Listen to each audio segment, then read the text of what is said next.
Bonjour, bonsoir, on se retrouve enfin pour donc la vidéo FAQ que je vous avais dit. J'ai une semaine de retard, mais c'est pas le seul truc que j'ai de retard. Mais là je me dis, allez, on se bouge un petit peu là. Par contre, alors je pense pas que vous l'entendez là, mais il pleut.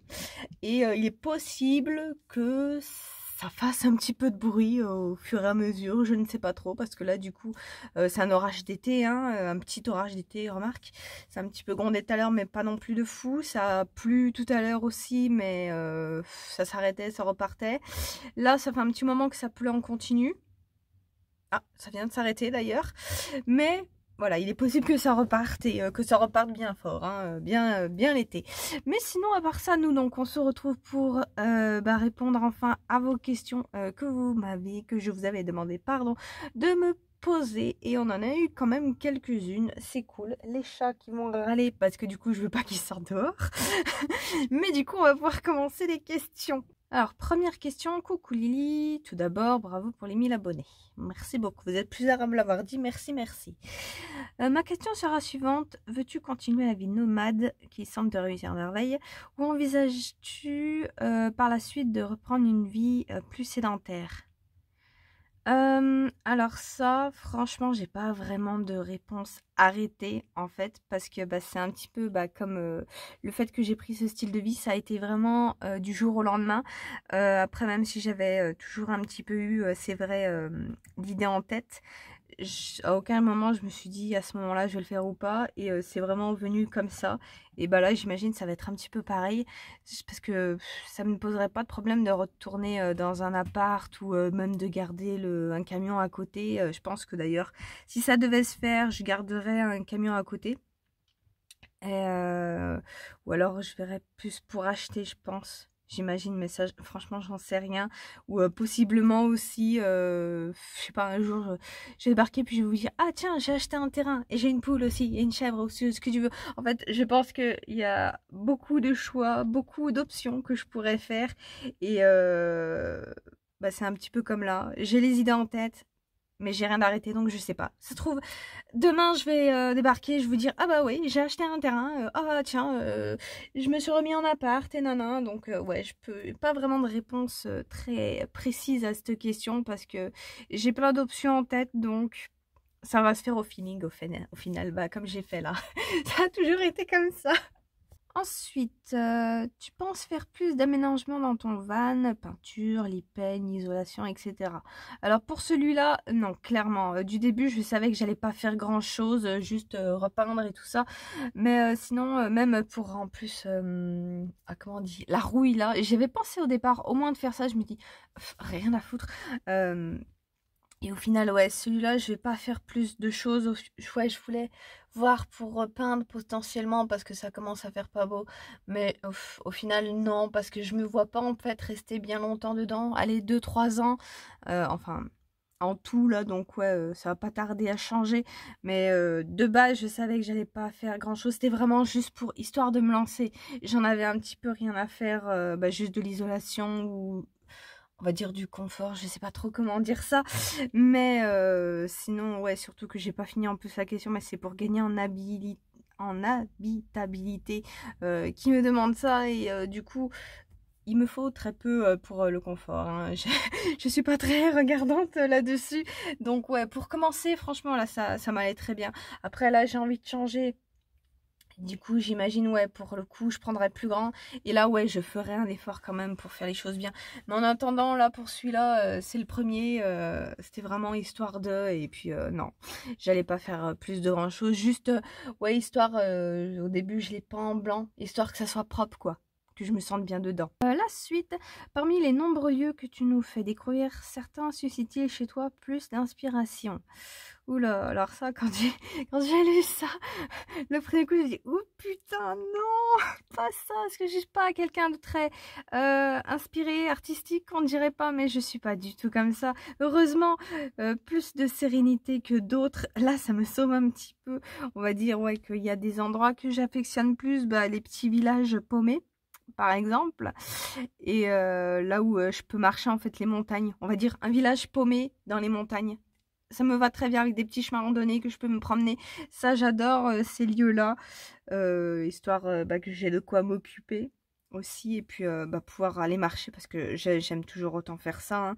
Mais du coup, ouais, ce genre de truc. Après aussi, allez, on va dire même sans les petits villages, les petits trucs de forêt, j'en ai trouvé une ou deux là où je peux me paumer, mais après le problème c'est que dans ces endroits-là, t'as pas vraiment de connexion qui passe, donc t'es hors réseau. Et bon, c'est pas vraiment un problème, mais bon, moi qui aime bien en plus être sur tout le temps sur le portable et tout ça, j'arrive vite à m'ennuyer, même si j'ai de quoi lire, j'arrive vite, à moins que je sois dans un livre, je vais vite le finir et après je vais m'ennuyer, du coup il faut que j'aille trouver de la connexion ailleurs.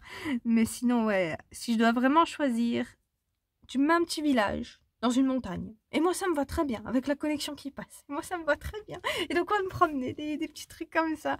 Mais sinon, des inspirations, des trucs comme ça, ouais, non, pas plus que ça, hein. Je sais pas vraiment... Et puis même en lisant la truc comme ça, j'ai un petit peu du mal à voir la question. C'est con, mais juste ce mot me perturbe beaucoup, donc je suis vraiment pas quelqu'un de créatif. Donc, être inspiré par un lieu...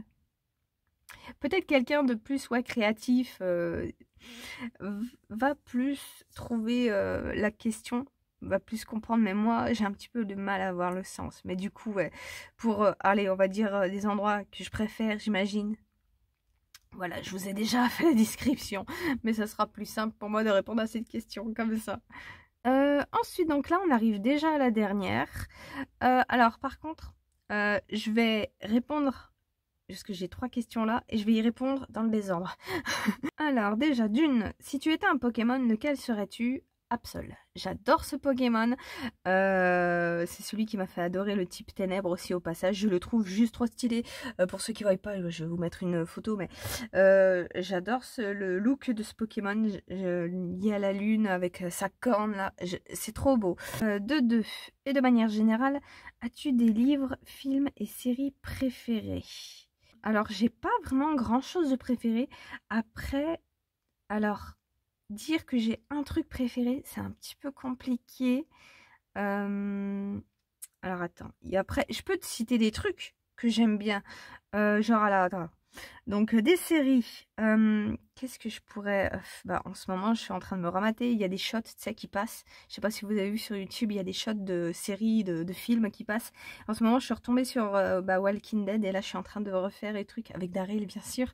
Mais je suis en train de refaire ça. Donc, j'avais bien aimé cette série. Après, qu'est-ce qu'il peut y avoir d'autre en série? Les séries, j'avoue que c'est un truc... Je peux commencer une série, mais je vais vite lâcher. Walking Dead, j'avais assez vite lâché, j'avoue. Les premières saisons, ouais, j'aimerais bien les revoir. Mais après, ouais, c'est le problème avec les séries. Si ils tirent le truc sur des saisons et des saisons et des saisons, ouais, je vais lâcher l'affaire, je pense, parce que ça va être vite chiant, ça va me saouler parce qu'il n'y a pas de fin ou de truc. Ou en tout cas, je vais perdre le fil au bout d'un moment parce que c'est bon, au bout d'un moment, on a compris. Du coup, ouais, les séries, j'ai un petit peu de mal. Faut qu'il y ait une fin, en fait, j'imagine, pour moi. Après, les films... ouais, j'en ai un qui me passe par la tête. Comment ça s'appelle déjà? Le parfum, histoire d'un meurtrier. Je sais pas si vous voyez le truc. Mais ce que j'aime bien dans ce film, en fait, c'est au niveau du son, de la manière dont c'est tourné, en fait. Parce que c'est... Donc, pour vous résumer un petit peu le film, peut-être ça va vous aider à comprendre. Mais du coup, on suit donc un homme qui a un odorat hyper développé. Et du coup, il va découvrir le monde de la parfumerie avec ça. Et du coup, par ce film, on essaie de nous faire passer ça, les odeurs, les sensations et tout ça. Et je trouve que ce film arrive très bien à rendre ça. On a un truc au début avec une étale de poissons, un marché aux poissons. Et justement, en plus, c'est dans des siècles. Alors, je sais plus trop... je saurais plus trop vous dire à quel siècle ça se passe, mais ça se passe un petit peu, on va dire, au Moyen-Âge, entre guillemets, pas tout à fait, mais tiens, au début, Moyen-Âge, Renaissance, un truc comme ça. Et du coup, donc, on a cette étale de poissons, et donc, t'imagines bien le bruit des poissons qui est bien rendu, mais t'as aussi l'odeur qui vient. On a tous à peu près senti un poisson... l'odeur que ça, et puis même en allant vers la mer, donc tu t'imagines tout un marché de poissons carrément, donc avec les odeurs et tout ça, et je trouve que même juste ça, même si t'as juste au visuel, ou même à Louis, ils arrivent très bien à rendre un petit peu l'odeur. Tu peux t'imaginer très bien le truc et c'est ça que j'aime bien dans ce film. T'as aussi, même visuellement d'ailleurs, une parfumerie, voilà, putain. Donc, on visite une parfumerie et puis juste, t'as un plan où t'as le parfumeur qui est derrière son étal là, dans sa boutique, et t'as une étagère derrière lui et elle est hyper remplie, t'as des fioles bien serrées, tout ça, et juste ça, je trouvais ça beau. Mais du coup voilà. Qu'est-ce qu'il peut y avoir d'autre comme film? Alors je sais que là il y en a un qui est sorti, j'ai trop envie de le voir. C'était, alors je saurais pas vous dire le nom parce que je sais juste, attends, je vais essayer de te le dire approximativement. Step and Sister. Moi, je vous mettrai l'affiche du truc. Mais il est sorti là, il y a pas longtemps en tout cas. Il a été traduit en France il y a pas longtemps. Et je vais essayer de voir pour le voir au cinéma parce que j'ai trop envie. Je sais juste en voir la bonne annonce que je vais adorer ce film. Bon, alors par contre, c'est un body horror, donc c'est pas pour tout le monde, mais ça reprend un conte de Cendrillon, mais d'une manière beaucoup moins conte, tu vois. Mais du coup, juste avoir la bande annonce, je sais que c'est le genre de film que je kiffe parce que c'est un peu comme celui là que je viens de vous dire. C'est tellement un travail au niveau visuel, au niveau sonore, au niveau comment on dit déjà, du script, enfin, tu vois que le film est vraiment travaillé et j'adore ce genre de film, donc ouais, je peux pas, là j'en ai, ouais, allez, j'ai deux là qui viennent, après j'imagine que j'en ai d'autres, mais là à chaud, j'avoue que je les ai pas trop en tête, j'aurais peut-être dû un peu plus réfléchir. Je ne sais pas, mais bon, vous avez déjà un petit peu une idée des genres de films, on va dire, que je préfère comme ça, mais un préféré, ça serait un petit peu trop compliqué à choisir. Bon, alors après, pour les livres, ça va être un peu plus facile. J'aime la fantasy, mais je peux lire tout au final. J'aime tout lire, mais c'est vrai que j'ai quand même une préférence pour la fantasy et je sais que si ça fait un moment que j'ai pas lu de fantasy, je vais me désintéresser en fait de lire et juste le fait de relire ça, ça va me remettre dans la lecture et je vais pouvoir aller vers autre chose. Mais je sais que si je bouffe que autre chose que de la fantasy, je vais me lasser de lire en fait, ça va me saouler. Je ne sais pas pourquoi, mais c'est comme ça. Mais sinon, je lis de tout, hein. Il faut juste pas que je fasse une overdose de ce qui ne me correspond pas profondément, on va dire.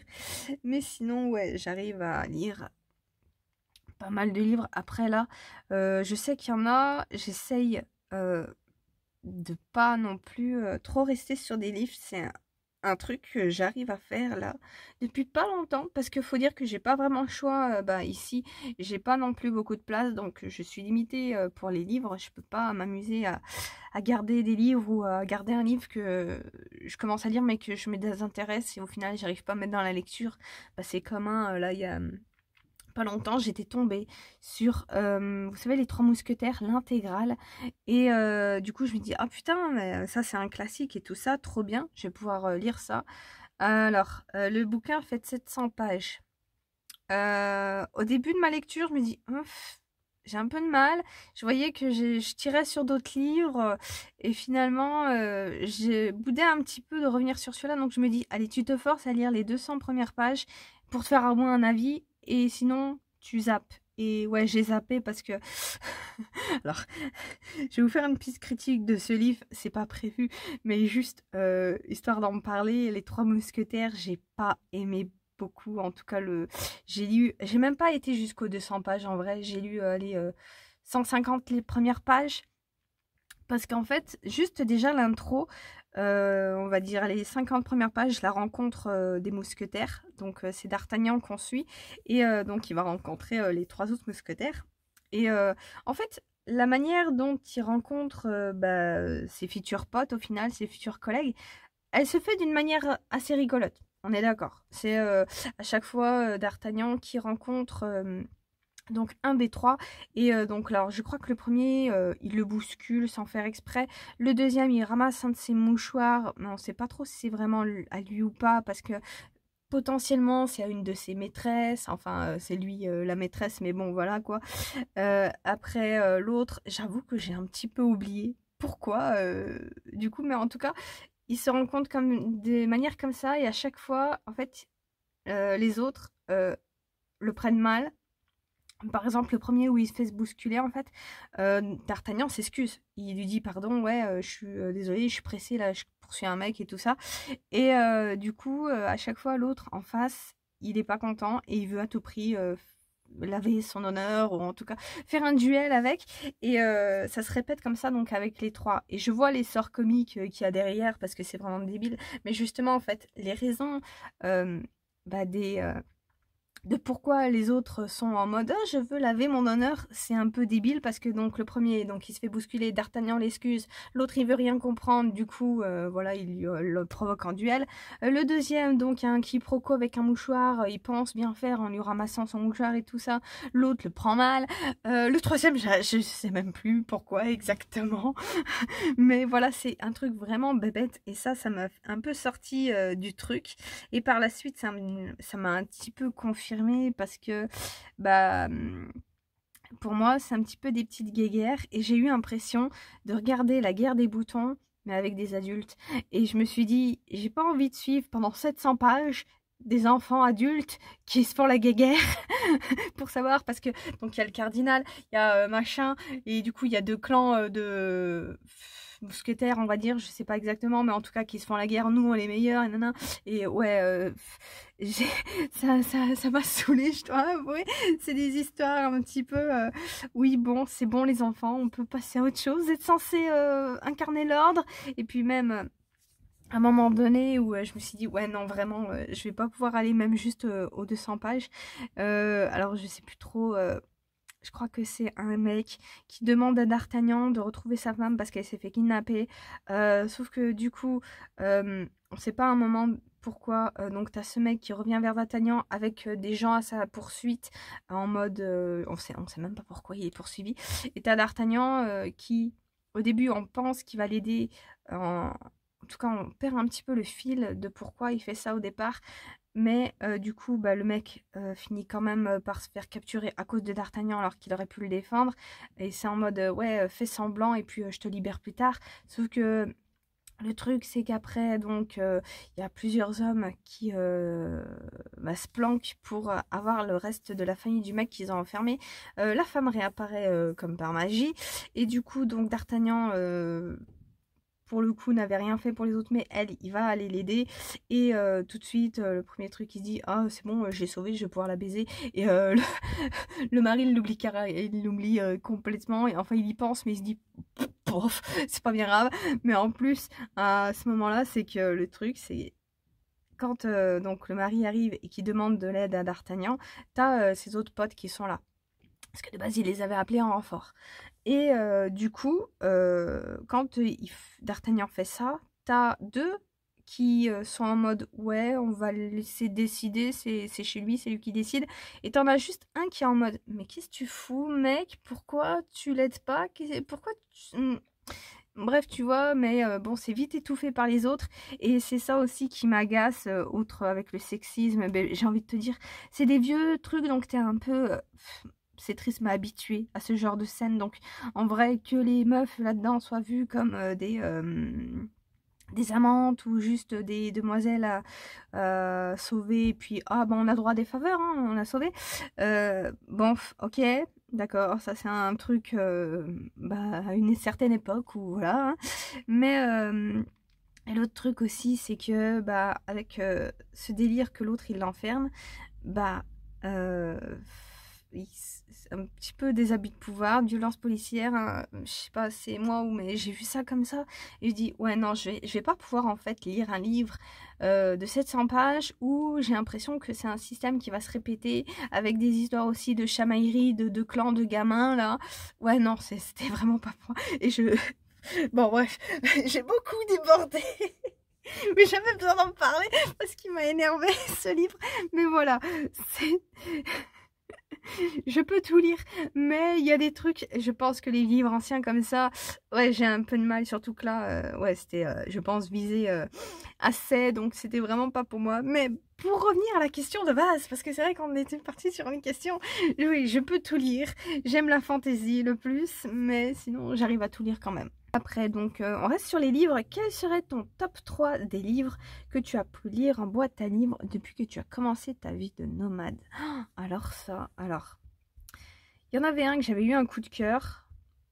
Je sais pas si vous vous souvenez, L'Enfant Papillon, j'en avais parlé de toute façon, hein, il est quelque part dans la playlist des piles à lire, hein, enfin de livres, il est quelque part, ça c'est obligé. Par contre le problème c'est qu'avec ce livre, alors petite anecdote, ce livre malheureusement, je comptais le garder au début, hein, parce que j'avais bien aimé le livre. Sauf que le truc c'est que Tina, je ne sais pas pour ceux qui suivent, mais Tina est le chien là où je me pose quand je travaille. Et le truc, c'est que Tina, c'est une voleuse. Et bah, vous savez quoi, elle m'a volé le livre et elle l'a déchiqueté. J'ai retrouvé, allez, 1, 2 pages comme ça, des petites feuilles déchiquetées qui se baladent. Mais sinon, le livre, je ne l'ai plus jamais revu et je suis trop dégoûtée. Mais je pense que un de ces jours, quand j'aurai enfin à nouveau de la place, je le recommanderais. Mais ouais, donc L'Enfant Papillon de 1, je dirais. Ensuite, alors un 3, attends, laisse-moi réfléchir 2 secondes. Si, alors bon, j'avoue, je me suis un petit peu aidée parce que voilà, je suis allée voir les miniatures du coup de mes points lecture parce que j'avais un petit peu du mal. Mais du coup, ouais, s'il y en a bien un deuxième, alors je ne saurais pas vous dire le titre, mais vous savez, c'est celui bleu avec des dorures là sur l'homme invisible que j'étais tombée. Surtout qu'il y avait d'autres petites nouvelles avec et j'avais bien aimé ces histoires. J'avais bien aimé aussi l'homme invisible, découvrir cette histoire que je ne connaissais pas du tout. Je veux dire, dans le folklore, enfin dans les films et les séries, on a des trucs comme ça, mais on n'a pas vraiment l'histoire originale. C'est inspiré, après c'est vaste, hein, l'homme invisible, tu peux faire pas mal de trucs avec. Mais du coup, là j'étais tombée donc sur l'histoire originale et j'avais bien aimé. On suit un gars donc qui trouve comment devenir invisible et au final, ce gars, tu te rends compte que son problème au final, c'est pas vraiment d'être invisible, c'est que c'est un connard de base qui devient invisible et qui du coup est encore plus un connard qu'il était de base. Et c'est marrant. Il y avait aussi les histoires raccrochées avec, qui étaient marrantes mais qui étaient aussi un peu plus profondes, je trouvais. C'était des petites nouvelles sympas. Donc il y a celui-là. Après, pour le troisième, alors j'ai une idée, mais c'est un petit peu triché. Je sais pas si... Vous allez me dire... C'est donc les contes de la comtesse de Ségur avec l'anime donc Les Malheurs de Sophie. Je pense que on a tous connu la comtesse de Ségur à peu près comme ça, j'imagine. Mais du coup, moi, c'est comme ça que je l'ai connue et j'ai beaucoup aimé Les Malheurs de Sophie. Je me rappelle quand on a appris en primaire, par contre, avec un pote, on était à fond sur cette série. À chaque fois qu'on revenait de manger de midi, ça passait à midi, on se retrouvait à la récré et puis on était là, oh, t'as vu l'épisode d'aujourd'hui, c'était trop triste et nana, et puis on repleurait parce que bien sûr on pleurait. Mais du coup, on était à fond sur cette truc. Et du coup, quand j'ai vu dans la boîte à livres que je croisais un premier, c'était quoi? C'était La pluie et le beau temps, si je me souviens bien. Puis après, j'en ai croisé un deuxième, puis un troisième, puis et là, j'en ai encore croisé un ou deux, je crois. Et j'en ai, allez, au moins 3 là, qui sont en attente dessous en ce moment. Donc ouais, pour le coup, allez, on va prendre ça globalement. Je suis contente d'avoir pu trouver plusieurs livres comme ça de la comtesse de Ségur. Ça, c'est cool. Puis même globalement, je l'avais déjà dit, mais dans les boîtes à livres, ce qui est bien, c'est que tu peux tomber sur des livres que tu n'achèterais pas normalement. Ou en tout cas que tu n'as pas vraiment envie d'acheter, de mettre de l'argent là-dedans. Mais tu as quand même la curiosité de le lire. Et du coup, ça aussi, c'est cool. Ça te permet de lire des livres sans culpabiliser, de te dire oh non, je vais mettre de l'argent là-dedans, mais j'ai la curiosité quand même de lire, mais j'ai pas envie de donner de l'argent pour ça. Mais là tu peux le faire. Mais tu peux aussi tomber sur des pépites comme la comtesse de Ségur. Je suis trop contente à chaque fois que je tombe sur un de ces livres de pouvoir le prendre et puis pouvoir lire ça, même si bon alors si vous avez vu mon dernier point lecture normalement là qui est sorti le week-end dernier, je crois, ou le week-end d'avant, je crois que j'ai un week-end d'écart. Mais du coup, je vous ai sorti un point lecture où je donnais mon avis global sur elle. On va reprendre du début mon top. Donc, on a dit donc L'Enfant Papillon. Le petit livre bleu, là donc, du coup, de l'homme invisible. Et globalement, les contes de la comtesse de Ségur. Ok, Et ben j'ai fini. Bon, finalement j'ai quand même pas mal piaillé. Cette vidéo n'aurait pas dû être aussi longue. Mais bon, en vrai, il n'y avait pas beaucoup non plus de questions. Mais ça m'a permis un petit peu de piailler. Et puis aussi un petit peu de vider mon sac sur certains trucs que j'aurais pas pu faire. J'en ai profité, j'avoue. Mais du coup, bah, ça a permis de combler. C'était sympa. Et c'était marrant. Au final, j'ai bien réussi à répondre. Je pensais que j'allais plus galérer que ça. Bon, à part pour une, mais je m'en suis sortie. Et puis, il m'a permis d'avoir une parade aussi. Donc voilà. Bref, ben on a déjà fini. Enfin, déjà, je dis ça. Mais ça fait une demi-heure là que je tourne, on dirait pas. Enfin bref, voilà pour donc bah, cette première FAQ. Je pense que la prochaine, bon, elle se fera pas tout de suite, hein. Dans quelques années, à mon avis, on sera plus nombreux et à mon avis, on aura plus de questions, ça sera plus intéressant, peut-être même plus varié, on va dire, et sûrement plus varié, donc on pourra toucher un petit peu à d'autres sujets, parce que là, c'était quand même vachement centré bah, sur mon mode de vie actuel, et voilà quoi, donc on verra la prochaine fois, de toute façon, on aura l'occasion d'en faire d'autres. Moi, je vous laisse, bisous!